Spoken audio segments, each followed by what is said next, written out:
Write the general rules applicable in the absence of partnership deed. साझेदारी संलेख के अभाव में लागू होने वाले नियमों को, सामान्य नियमों को समझाइए. General rules applicable in the absence of partnership following. साझेदारी संलेख के अभाव में लागू होने वाले सामान्य नियम इस प्रकार हैं. पहला नियम, बिजनेस ऑपरेशन, व्यापार का संचालन. Every partner is entitled to fully participate in the operation of the partnership business. देखिए, यदि साझेदारी संलेख पार्टनरशिप डीड नहीं बनाई गई है तो ऐसी दशा में नियम ये होता है कि व्यापार के संचालन में सभी साझेदारों द्वारा बराबरी से हिस्सा लिया जाएगा. मतलब बिजनेस का ऑपरेशन में सभी पार्टनर इक्वली क्या करेंगे, पार्टिसिपेट करेंगे. तो ये हमारा पहला पॉइंट कंप्लीट होता है. सेकंड पॉइंट पर आते हैं. Use of firm assets, firm की संपत्ति का उपयोग. The assets of the firm can be used only for the purpose of business and not for any other private purpose. देखिए, यदि पार्टनरशिप डीड नहीं बनाया गया है तो ऐसी दशा में फर्म की संपत्ति का उपयोग केवल फर्म के कार्यों के लिए ही किया जाएगा, निजी कार्यों के लिए नहीं किया जाएगा. तो ये हमारा सेकंड पॉइंट कंप्लीट होता है.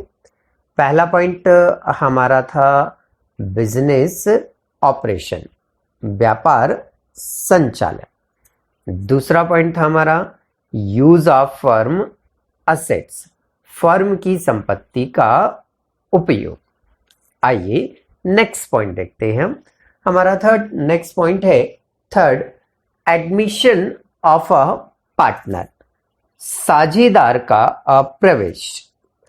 अ partner can be admitted to the firm only by the consent of all partner.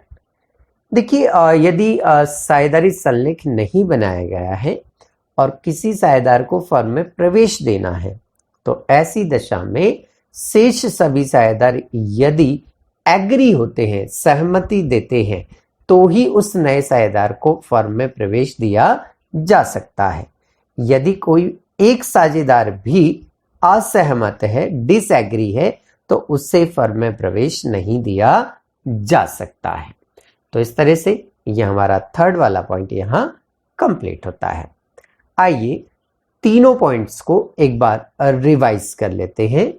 हमारा पहला पॉइंट था बिजनेस ऑपरेशन, व्यापार का संचालन. सेकंड पॉइंट था हमारा use of firm assets. Third point था हमारा एडमिशन ऑफ अ पार्टनर, साझेदार का प्रवेश. आइए फोर्थ पॉइंट देखते हैं.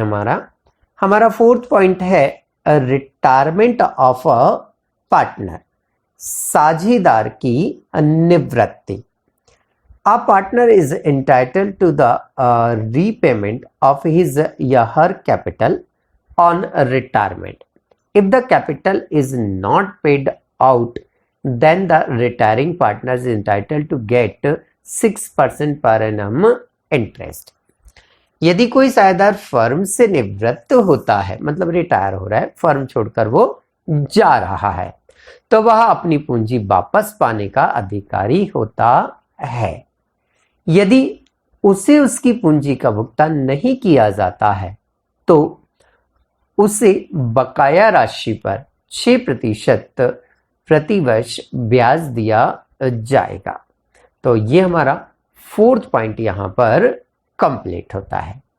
आइए चारों पॉइंट्स को एक बार रिवाइज कर लेते हैं.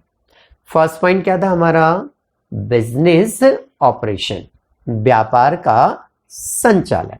सेकंड पॉइंट क्या था हमारा, use of firm assets, firm की संपत्ति का उपयोग. थर्ड पॉइंट क्या था हमारा, एडमिशन ऑफ अ पार्टनर, साझेदार का प्रवेश। फोर्थ पॉइंट क्या था हमारा? रिटायरमेंट ऑफ अ पार्टनर, साझेदार की निवृत्ति। चलिए अगला पॉइंट देखते हैं हम।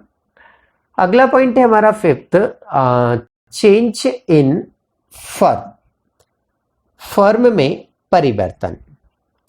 If a firm is reconstituted or any other changes is made in the firm, then except for the changes, rest of the things will remain same. यदि firm का पुनर्गठन किया जाता है तो इसके अलावा सभी बातों में कोई परिवर्तन नहीं किया जाएगा जो पहले से बनाई गई थी। तो इस बात का ध्यान रखें, यदि फर्म में किसी प्रकार का परिवर्तन किया जा रहा है तो पुरानी सभी बातों को एज इट इज ही अप्लाई किया जाएगा, उनमें कोई परिवर्तन नहीं किया जाता है। तो ये हमारा पांचवा पॉइंट यहां पर कंप्लीट होता है। आइए पांचों पॉइंट्स को एक बार हम दोहरा लेते हैं, रिपीट कर लेते हैं। पहला पॉइंट था हमारा बिजनेस ऑपरेशन, व्यापार का संचालन।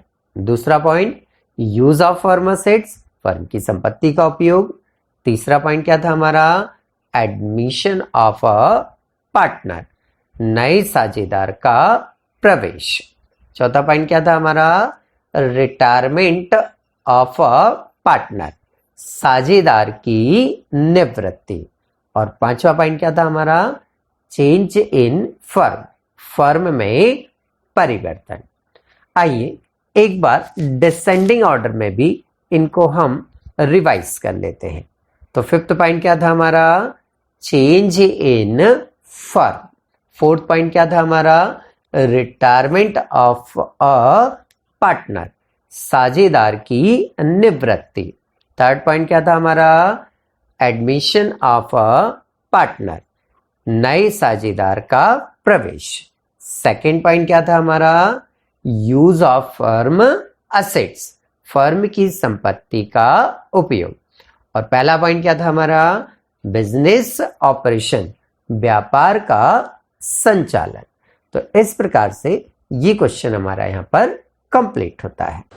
यदि आप हमारी कोचिंग को ज्वाइन करना चाहते हैं या ऑनलाइन कोर्सेज को परचेस करने में आप इंटरेस्टेड हैं, जिसमें आपको प्रैक्टिकल और थ्योरेटिकल दोनों ही सब्जेक्ट के वीडियोस अवेलेबल हैं, तो आप कांटेक्ट कर सकते हैं G9 education group, G6 HIG colony, near MIG थाना, इंदौर।